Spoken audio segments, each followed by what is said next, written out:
گرامی تلاوت کلام الرحمن آپ نے سماعت فرمائی اور ترجمہ پیش کیا گیا۔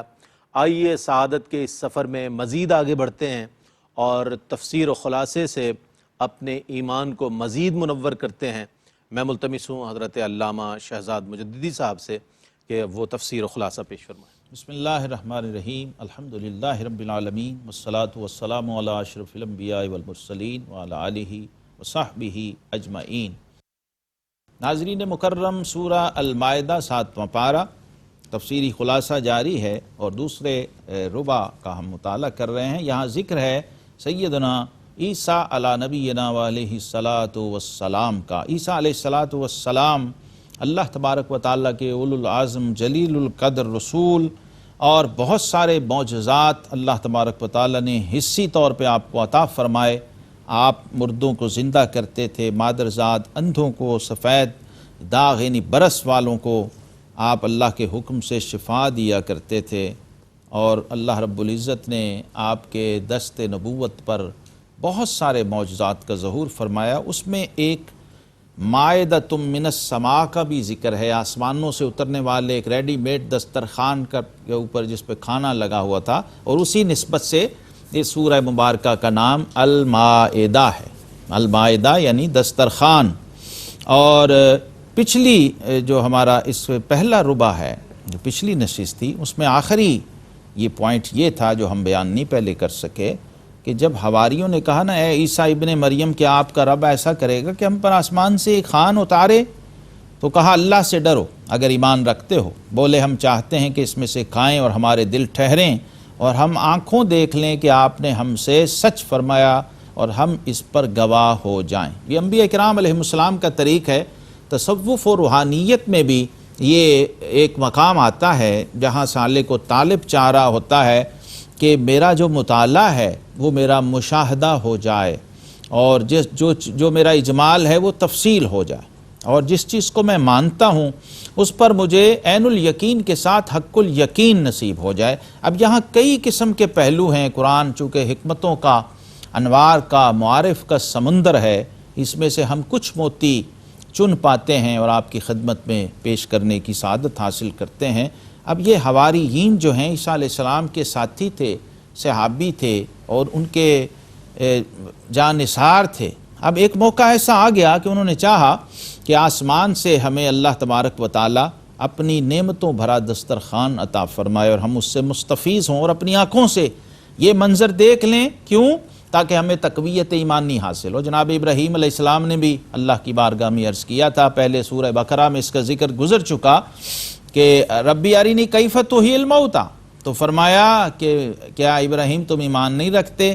تو فرمایا ولاکن لیطمئن قلبی، میں چاہتا ہوں کہ میرا دل مطمئن ہو جائے۔ یہی جواب حواریین نے دیا تھا، چنانچہ دسترخوان اترا، یہ لوگ مستفید اور مستفیض ہوئے، اور یہاں پر فرمایا حضرت عیسیٰ علیہ السلام کی دعا آگے آئی، اللہم ربنا انزل علینا مائدۃ من السماء تکون لنا عیدا لاولنا وآخرنا وآیۃ منک، کہ اللہ ہمارے لیے ایک دسترخوان نازل فرما جو ہمارے لیے عید ہو جائے، ہمارے اگلوں اور پچھلوں کے لیے عید ہو جائے، اگلوں اور پچھلوں کے لیے عید ہو جائے۔ اب ایک تو یہاں یہ سمجھنا ہے کہ جب دسترخوان نعمت اترے تو وہ دن عید ہو جاتا ہے اگلوں کے لیے بھی اور پچھلوں کے لیے بھی۔ تو ہمارے اہل محبت علماء کہتے ہیں جب جان رحمت تشریف لائیں، خان رحمت آئے تو عید بن جاتی ہے، تو جو سراپا رحمت ہوں، جو جان رحمت ہوں، سبحان اللہ، ان کا آنا عید کیسے نہیں ہوگا؟ سبحان اللہ۔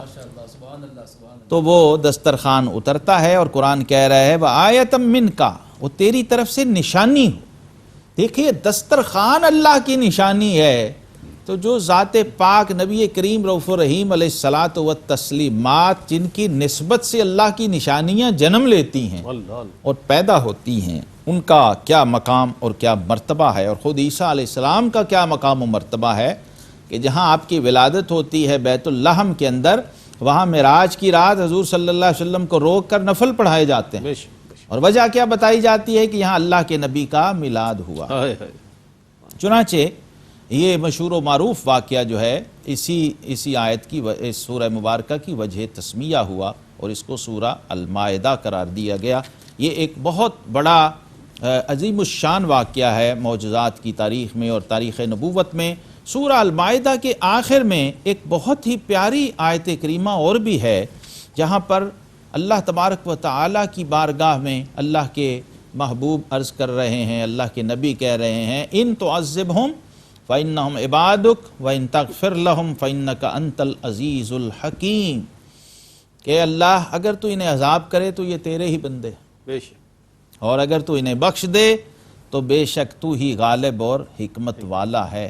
بہت قابل توجہ مقام ہے کہ اللہ کی طرف سے جب عذاب اور پکڑ آتا ہے نا تو پھر اسے کوئی روک نہیں سکتا۔ بے شک، بے شک، اللہ کا فضل ہمیشہ اسے مانگنا چاہیے، اسے کوئی طاقت روک نہیں سکتی۔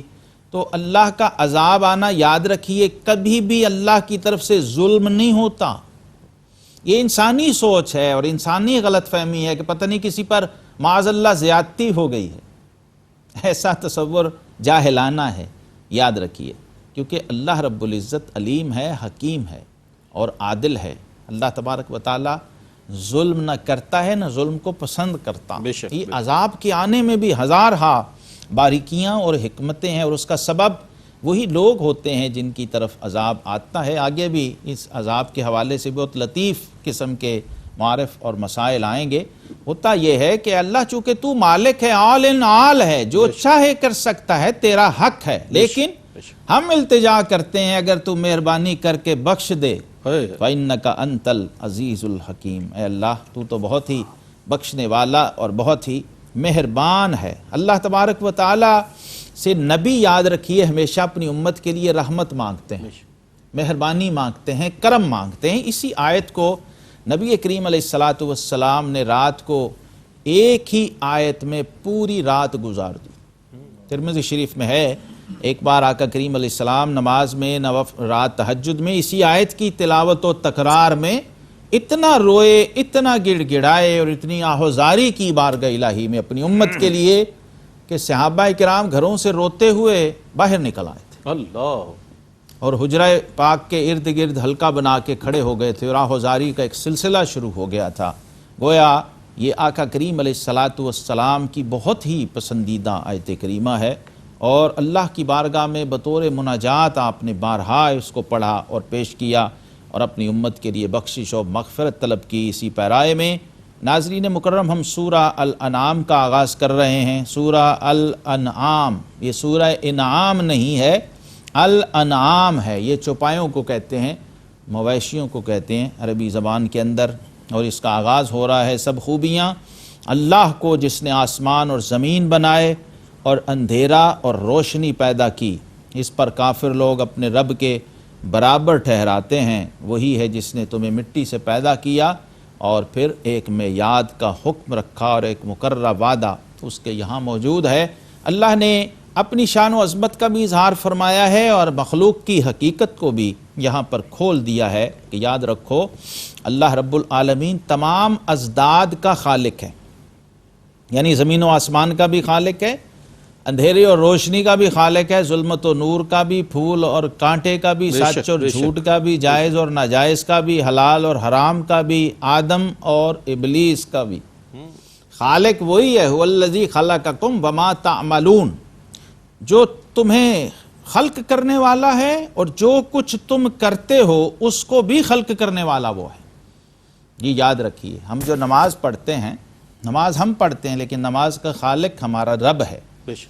ہم اور ہمارے اعمال دونوں مخلوق ہیں اللہ تبارک و تعالیٰ کی، اور اللہ اس کا خالق ہے۔ لیکن فرمایا جو کفار ہیں وہ اس حقیقت کو نہیں سمجھ پاتے، چنانچہ انسانی فطرت اور ایک خود غرضی اور سیلفشنس کا یہ تقاضا ہوتا ہے کہ انسان چاہتا ہے اچھی چیزوں کو اپنی طرف منسوب کرے اور جو بری چیزیں ہیں اسے کسی اور کی طرف منسوب کر، اور جب شیطان کے نرغے میں پھنس جاتا ہے تو بعض اوقات وہ اس تجاوز کا مرتکب ہوتا ہے کہ بعض خلاف توقع اور خلاف واقعہ چیزیں جو ہیں ان کو اللہ کی طرف منسوب کرنے سے بھی گریز نہیں کرتا، اس سے بھی روکا گیا ہے اور منع کیا گیا ہے۔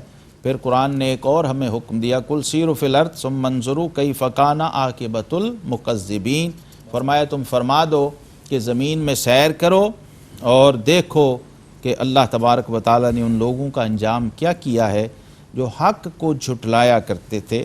جب بندہ مشاہدے کی کیفیت میں جاتے، اپنی آنکھوں سے انسان مشاہدہ کرتا ہے چیزوں کا، تو بہت سارے نتائج کو وہ خود اخذ کرنے کے قابل ہو جاتا ہے، یعنی اس کا سنا ہوا دیکھے ہوئے میں تبدیل ہو جاتا ہے۔ اور یہ اصول ہے کہ لیس الخبر کالمعائنہ، جو جسے فارسی میں کہتے ہیں شنیدہ کیب ود مانند دیدہ، کہ سنا ہوا دیکھے ہوئے کے برابر نہیں ہو سکتا۔ اللہ تبارک و تعالی ہمیں بھی کیفیات ایمانی اور ایقانی نصیب فرمائے تاکہ ہم حق اور باطل میں تمیز کے قابل ہو سکیں۔ وآخر دعوانا ان الحمدللہ رب العالمین۔ ماشاءاللہ ماشاءاللہ، جزاک اللہ۔ ناظرین گرامی، 7واں پارہ، اور اس کی آج جیسا کہ میں نے ابتدا میں عرض کیا کہ سورہ المائدہ جو ہے اس میں اختتام پذیر ہوئی، اور مکی سورۃ الانعام کا آغاز ہوا اور 35ویں آیت تک ماشاءاللہ تلاوت کی گئی، اور 114 سے لے کر 35ویں آیت تک تلاوت کی گئی، جس کا ترجمہ اور تفسیر پیش کی گئی۔ انشاءاللہ آئندہ پروگرام میں اس سے آگے جو سلسلہ ہے تلاوت کا وہ بھی جاری رہے گا، تفسیر اور ترجمہ پیش کیا جائے گا۔ اللہ تعالیٰ سے دعا ہے کہ اللہ تعالیٰ ہمارا بیٹھنا، قرآن پڑھنا، سننا اپنی بارگاہ میں قبول فرمائے، اور قرآن کا عرفان ہمیں اور قرآن کا فیضان نصیب فرمائے۔ اس کے ساتھ ہی اپنے میزبان محمد رئیس احمد کو اجازت دیجیے۔ اللہ حافظ۔